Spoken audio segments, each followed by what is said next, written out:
Hi hello నమస్తే welcome back to iDream media. ఈరోజు మనతో ఉన్నారు ఫైనాన్షియల్ అడ్వైజర్ అయిన వెల్తీ చక్రధర్ గారు. పిఎంఎస్ స్టాక్స్ యొక్క డిఫరెన్షియేషన్స్ ఏమేమి ఉంటాయి, ఇంకా ఎలాంటి స్టాక్స్ ఉంటాయి అనేది తెలుసుకుందాం. Hi sir. హాయ్ అండి. పిఎంఎస్ స్టాక్స్లో ఎలాంటి డిఫరెన్సెస్ ఉంటూ ఉంటాయి sir, and different types of stocks గురించి మాకు ఇక్కడ ఎక్స్ప్లెయిన్ చేస్తారా? యాక్చువల్గా మనకి పిఎంఎస్లో వచ్చి 2 టైప్స్ ఉంటాయండి. ఒకటి డిస్క్రిషనరీ అంటారు, ఇంకోటి నాన్ డిస్క్రిషనరీ అంటారు. అయితే డిస్క్రిషనరీ పిఎంఎస్ ఏంటంటే చూద్దాం. డిస్క్రిషనరీ పిఎంఎస్ అంటే ఏంటంటే ఫండ్ మేనేజరే తన ఓన్ కాల్ తీసుకుంటాడండి, ఏ స్టాక్స్ కొనాలి, ఏ ఫండ్స్ కొనాలి అని చెప్పి. సో మొత్తం ఫండ్ మేనేజర్ రెస్పాన్సిబిలిటీ అయితే మొత్తం డిస్క్రిషనరీ అంటారు.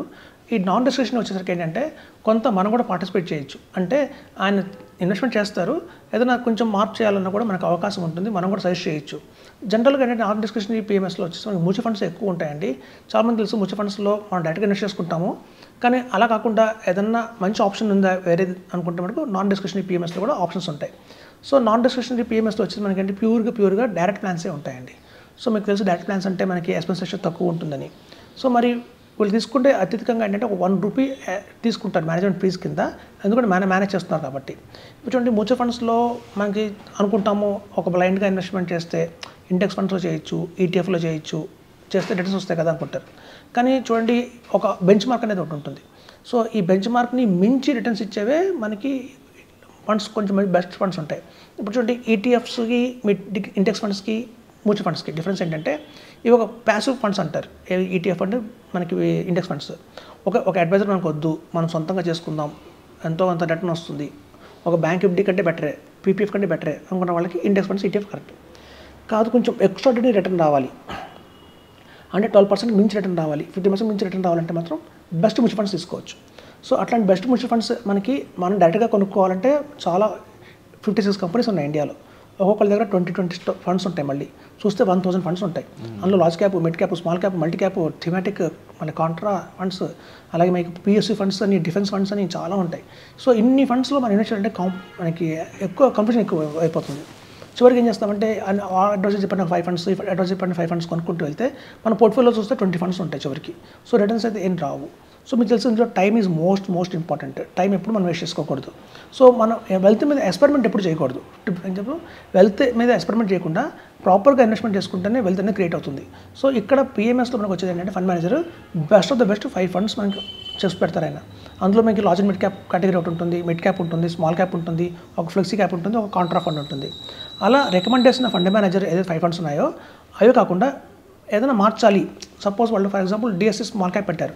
సో డిఎస్సి స్మాల్ క్యాప్ మీద మీకు అంతగా ఇష్టం లేదు, ఆ ప్లేస్లో మీరు నిప్పాన్ స్మాల్ క్యాప్ మార్చుకుందాం అనుకున్నారు అనుకోండి, ఆ అవకాశం మీకు ఉంది ఇక్కడ.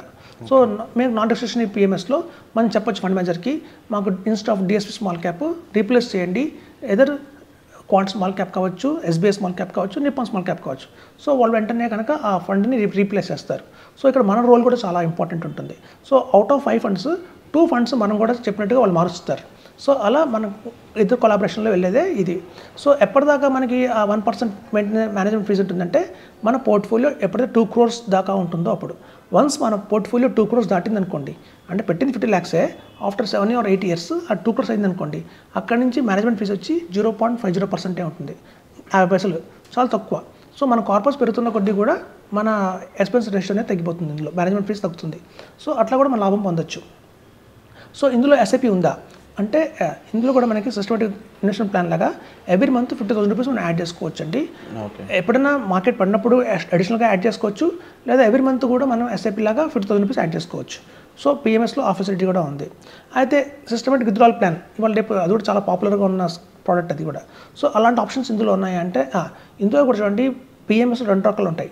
ఒకటి ఈక్విటీ పిఎంఎస్ ఉంటుంది, అంటే మనకి గ్రోత్ స్టోరీ, ఒక 5 yearsకి డబల్ అవ్వాలి, 10 yearsకి మల్టీఫోల్డ్ అవ్వాలి అనుకుంటే ఈక్విటీ. అలా కాకుండా మనం విత్డ్రా చేసుకోవాలంటే మాత్రం సిస్టమేటిక్ విత్డ్రాల్ ప్లాన్లో బ్యాలెన్స్ అడ్వాంటేజ్ ఫండ్స్ ఉన్న పోర్ట్ఫోలియో కూడా ఉంటుందండి. అందులో పెడితే 5 బెస్ట్ బ్యాలెన్స్ అడ్వాంటేజ్ ఫండ్స్ వస్తాయి. అందులో కొటక్ కావచ్చు, డిఎస్పీ కావచ్చు, ఎడల్వైజ్ కావచ్చు, అలా బెస్ట్ ఆఫ్ ద బెస్ట్ అయితే మార్కెట్లో ఉందో వాళ్ళు 5 చూసేసి పెడతారు. ఇక్కడ మీకు చాయిస్ ఉంటుంది, ఇంకో 2 మార్చాలంటే మనం మార్చుకోవచ్చు. సో అట్లా పెట్టిన ఈక్విటీ మన ఏదైతే బ్యాలెన్స్ అడ్వాంటేజ్ ఫండ్స్ ఉన్నాయో ఇట్లాంటి పోర్ట్ఫోలియో మీద ఎవ్రీ ఇయర్ మనం సిస్టమేటిక్ విత్డ్రాల్ లేక తీసుకోవచ్చు. జనరల్గా ఏంటంటేనండి సిస్టమేటిక్ విత్డ్రాల్ ప్లాన్లో ఎవ్రీ మంత్ తీసుకోమని చెప్తారు, కానీ నేను ఎప్పుడు కూడా రికమెండ్ చేయనండి. ఎందుకంటే మార్కెట్ ఎప్పుడు పడుతుందో ఎప్పుడు పెరుగుతుందో మనకు తెలియదు. మంత్లీ తీసుకుంటే ఏమవుతుందంటే ఒక పక్క మార్కెట్ పడుతుంది, మనం కూడా తీసుకుంటున్నాం అనుకోండి, ఇంపాక్ట్ చాలా ఎక్కువ ఉంటుంది మన ప్రిన్సిపల్ మీద. కాబట్టి ఏంటంటే ఇయర్లీ వన్స్ తీసుకోమని చెప్తాను. ఇప్పుడు చూడండి, శాలరీడ్ ఎంప్లాయీస్కి అయితే ఎవ్రీ మంత్ శాలరీ వస్తుంది, కానీ బిజినెస్ పీపుల్కి ఎవ్రీ మంత్ వస్తుందంటే రాదు. అగ్రికల్చర్ వాళ్ళకి ఎవ్రీ మంత్ వస్తుందంటే రాదు, 6 months ఒకసారి వాళ్ళకి ఇన్కమ్ వస్తుంది. అట్లాగే మనం కూడా ఇయర్లీ వన్స్ తీసుకుని మీకు ఎంత కావాలి ఇయర్కి, సపోజ్ పర్ మంత్ 1 lakh కావాలనుకోండి, ఇయర్లీ 12 lakhs. సో ఆ ఇయర్లీ 12 lakhs ఒకసారి డ్రా చేసి పెట్టుకున్నారు అనుకోండి పక్కన, దాన్ని మీరు వాడుకోవచ్చు సంవత్సరం అంతా. సో నెక్స్ట్ ఇయర్ మళ్ళీ కావాలంటే మనం తీసుకుంటాం. అలా చేయడం వల్ల ఏంటంటే ఈ షార్ట్ టర్మ్ క్యాపిటల్ ట్యాక్స్ని తప్పించుకోవచ్చు ఫస్ట్ ఆఫ్ ఆల్. ఇంకోటి ఏంటంటే ప్రిన్సిపల్, మీకు ఎగ్జాంపుల్ చెప్తాను. మన ఇంట్లో కరివేపాకు చెట్టు ఉందనుకోండి, ఆ కరివేపాకు చెట్టులో మనకి ఏదైనా సాంబార్ పెట్టేటప్పుడు కరివేపాకు రెమ్మలు 2 తెంపుకుంటాం. చెట్టుకి ఏం ప్రాబ్లం లేదు, చెట్టు బాగానే ఉంటుంది.